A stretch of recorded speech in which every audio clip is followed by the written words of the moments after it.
भगवान का अंश रूप में तो ये चराचर जगत अवतार ही है। ये जो चराचर जगत है ये स्वयं भगवान ही बने हुए हैं, किंचन मात्र भी इसमें संशय नहीं है। जितना जगत है ये जगत नहीं है, ये स्वयं श्री भगवान है। पर श्री भगवान है ऐसा क्यों अनुभव नहीं हो रहा? क्योंकि चित्त में विषय का प्रवेश हो चुका है, चित्त विषयों का चिंतन करने लगा है, चित्त भगवत चिंतन रहित हो गया है। इसलिए हमको नानात्व का दर्शन होता है। तो सनक, सनंदन, सनातन, सनत कुमार ये भी भगवान के अवतार विशेष में ही आते हैं। ये प्रथम सर्ग में प्रकट हुए हैं और उन्होंने जो प्रश्न किया वो हम सबके लिए किया, क्योंकि वो तो ब्रह्मबोध संपन्न महापुरुष हैं। उनको किंचन मात्र किसी भी प्रश्न उत्तर की जरूरत नहीं है, पर वो बड़े रसिक महापुरुष हैं। हर समय वो हरीश शरणम ऐसा जपते रहते हैं और 5 वर्ष की अवस्था दिगंबर वेश, कोई वस्त्र धारण नहीं करते, आत्मलाभ से परिपूर्ण है। और इतने रसिक हैं कि वो कभी भी भगवत चर्चा कथन श्रवण के बिना नहीं रहते। एक प्रवक्ता बन जाएंगे तो 3 श्रोता बन जाएंगे और भगवान की परम पावन रहस्यमयी चर्चा, सिद्धांत की चर्चा जगत मंगल के लिए किया करते हैं। एक बार भगवान ब्रह्मा की सभा में सनक, सनंदन, सनातन, सनत कुमार जी पधारे और ब्रह्मा जी से बड़ा सूक्ष्म प्रश्न किया। कहा, गुणे स्वाविशते चेतो गुणाश्चेतसि च प्रभो कथमन्योन्य संत्यागो मुमुक्षो रतितीर्षो। हे करुणा में जगत गुरु पिता स्वरूप ब्रह्मा जी, बड़ा सुंदर प्रश्न है, पर ये उत्तम जिज्ञासु के लिए है, उत्तम अध्यात्मवान के लिए है। चित्त गुणों में अर्थात विषयों में ही घुसा रहता है। गुणे स्वाविशते चेतो, निरंतर ये चिंतन विषयों का ही करता है। छोड़ दो, देखो अभी छोड़ करके देखो, जैसे पानी को कहीं भी छोड़ दिया जाए वो नीचे की तरफ ही जाता है, ऐसे चित्त को यदि छोड़ दिया जाए तो वो विषय चिंतन ही करता है। तो शनकादि ने प्रश्न किया, गुणेश्वा विशते चेतो, ये चित्त सदैव गुणों का ही चिंतन करता है। सत्वगुण, रजोगुण, तमोगुण रचित जो ये माया है, ये जो भोग है, जो विषय है, जो नानात्व है, इसी का चिंतन करता है। चित्त की एक एक वृत्ति में विषय प्रविष्ट हो गए हैं। चित्त और गुण, चित्त और विषय ये एक हो गया है। विषय बोलो तो चित्त, चित्त बोलो तो विषय। इतनी तो तन्मयता चित्त ने विषयों में कर ली। ऐसी स्थिति में जब तक चित्त निर्विषय नहीं होता तब तक भगवत प्राप्ति नहीं होती। एक एक वृत्ति भगवदाकार हो जाए, ब्रह्माकार हो जाए, तब भगवत साक्षात्कार होता है। तो हे पिताश्री, चित्त विषयों में और विषय चित्त में प्रविष्ट से जान पड़ते हैं। यद्यपि स्वरूप से चित्त निर्विकार वासुदेव स्वरूप है।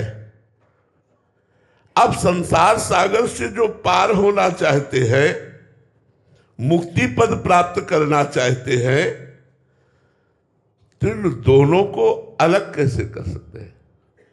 क्योंकि चित्त विषयों में विषयाभिलाषी इंद्रियों के साथ, देखो अंतःकरण चतुष्टय एक ही है। निश्चय करने के कारण उसे बुद्धि कहा गया, संकल्प विकल्प करने के कारण उसे मन कहा गया, चिंतन करने के कारण उसे चित्त कहा गया, और क्रिया का कर्ता और भोक्ता भाव स्वीकार करने के कारण उसे अहंकार कहा गया। तो चित्त कहो या मन, वो विषयों के चिंतन में ही है। ऐसा लगता है कि चित्त की एक एक वृत्ति में विषय प्रविष्ट हो चुके हैं, और जब तक ये निर्विषय चित्त नहीं होगा तब तक मोक्ष पद प्राप्त नहीं होता, भगवत प्रेम प्राप्त नहीं होता। तो हे पिताश्री, संसार से पार अर्थात मुक्ति पद प्राप्त करने वाला इन चित्त को गुणों से विषयों से कैसे अलग करें? ये प्रश्न सनकादि ने भगवान ब्रह्मा जी से किया। एवं पृष्ठो महादेवः स्वयंभूर्भूत भावनः ध्यायमानः प्रश्न बीजम नाभ्यपद्यत कर्मधीः। भगवान ब्रह्मा जी से जब ऐसा प्रश्न किया, यद्यपि ब्रह्मा जी समस्त देवताओं के शिरोमणि हैं, स्वयंभू हैं, स्वयं प्रकट हुए हैं, सारे जगत के जन्मदाता है, फिर भी इस प्रश्न की धरा पर ही नहीं पहुंच पाए कि सनकादि का प्रश्न का स्वरूप क्या है। क्यों नहीं पहुंच पाए? क्योंकि भगवान का अवतार होना है। जब स्वयं भगवान ने ज्ञान कराया ब्रह्मा जी को, तो अधूरा थोड़ी कराएंगे। ब्रह्मा जी को पूर्ण ज्ञान है, पर इस समय उनको प्रश्न की धरा ही समझ में नहीं आई, क्योंकि भगवान का अवतार होना है। ब्रह्मा जी ने बहुत विचार किया, पर रजोगुण छा जाने के कारण, ब्रह्मा जी का प्रधान जो गुण है वो रजोगुण है, तो रजोगुण छा जाने के कारण त्रिगुणातीत वृत्ति से किया हुआ प्रश्न समझ में नहीं आया। सनकादि त्रिगुणातीत है, स्वरूप से ब्रह्मा जी भी त्रिगुणातीत है, पर ब्रह्मा जी ने रजोगुण को स्वीकार किया, देवादिदेव महादेव जी ने तमोगुण को स्वीकार किया, और भगवान श्री हरि ने सत्वगुण को स्वीकार किया। यद्यपि ये तीनों त्रिगुणातीत है।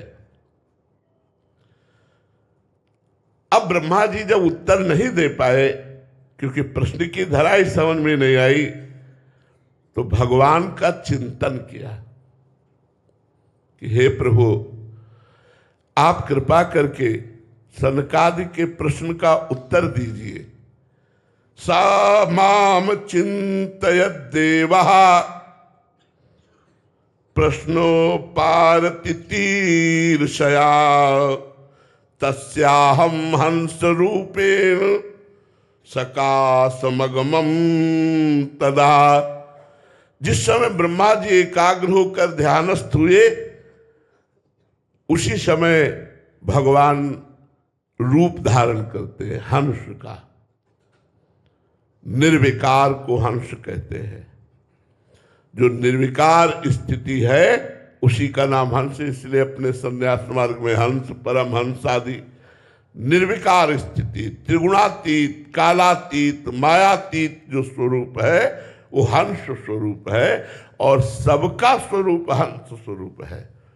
जो उसी हंस स्वरूप में स्थित होते हैं उन्हें ही परम हंस कहते हैं। भगवान ने निर्मल परम प्रकाश में, दिव्य ज्ञान में हंस स्वरूप धारण किया।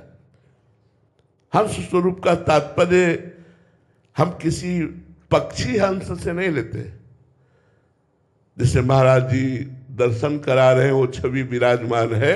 भगवान ने हंस स्वरूप मतलब निर्विकार, त्रिगुणातीत, कालातीत रूप धारण किया, और आकाश मार्ग से भगवान प्रकट हुए।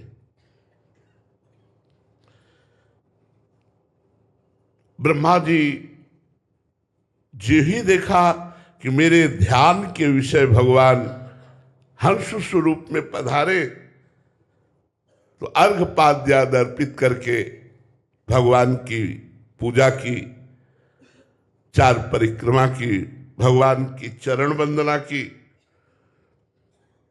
इतने में सनकादि भगवान की तरफ देखने लगे और सनकादि ने प्रश्न किया। बड़ा गूढ़ विषय है, ध्यान से जो अध्यात्म में चल रहे हैं वो समझ पाएंगे। आप कौन हैं? जब ब्रह्मा जी ने चरण वंदना की तब सनकादि ने भगवान से प्रश्न किया, आप कौन हैं? परमार्थ तत्व के विशेषज्ञ है सनकादि। अब इनको वैसा ही उत्तर मिलना चाहिए, इसलिए भगवान मुस्कुराए और सनकादि से कहा, ब्रह्म ऋषियों, परमार्थ रूप वस्तु नानात्व से रहित है। इसीलिए हम कह रहे हैं गूढ़ विषय है। परमार्थ वस्तु में नानात्व नहीं है। पहले बताया कि केवल माया भ्रम के कारण ये जगत दिखाई दे रहा है, नहीं, केवल भगवान है। वासना वासुदेवस्य वासितम भुवनत्रयम सर्वभूत निवासोस्मि वासुदेव नमोस्तुते।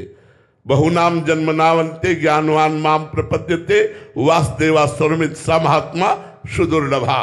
केवल वासुदेव ही विराजमान है। भगवान बोले हंस स्वरूप से कि ब्रह्म ऋषियों, ये परमार्थ रूप, तुम परमार्थ के विशेषज्ञ हो, इसलिए उत्तर दे रहा हूं। ये नानात्व से सर्वथा रहित, इसमें नानात्व नहीं है। तब आपका प्रश्न करना कैसे बनता है कि आप कौन हैं? आपने कैसे प्रश्न कर दिया कि आप कौन हैं, क्योंकि परमार्थ में नानात्व तो है ही नहीं। अब मैं अगर बोलूं तो किससे बोलूं? जब नानात्व तो नहीं है तो बोलूं तो किससे बोलूं? अच्छा, आपने प्रश्न किया कि आप कौन हैं, तो पंचात्मकेषु भूतेषु समानेषु च वस्तुतः को भवानी दिवा प्रश्नो वाचारंभो हनर्थका। बहुत सुंदर। चाहे देवता हो, मनुष्य हो, पशु पक्षी हो, इन सबकी बाह्य रचना पंचभूतों से हुई है। और पंचभूत एक है तो सबके शरीर एक हुए। तो पंचभूतों की दृष्टि से प्रश्न करना उचित नहीं है, क्योंकि सबके शरीर एक ही पंचभूतों से रचे हुए हैं। इसलिए प्रश्न करना उचित नहीं बनता। और आत्मा सबकी एक है, इसलिए प्रश्न करना उचित नहीं बनता। भगवान ने कहा, को भवानीति च प्रश्नो वाचारंभो अनर्थका। ये केवल वाणी का विलास मात्र आपने किया, आपका प्रश्न व्यर्थ रहा। कैसे प्रश्न कर सकते हो परमार्थ में? क्योंकि पंचभूतों से बाह्य रचना जितनी है वो सब एक है और आत्मस्वरूप एक है। तो आपका प्रश्न कैसे बनता है कि आप कौन हैं? मनसा वचसा दृष्टया गृहीते नैरपीन्द्रियै अहमेव न मत्तोन्यदिति बुद्धिध्वमंजसा।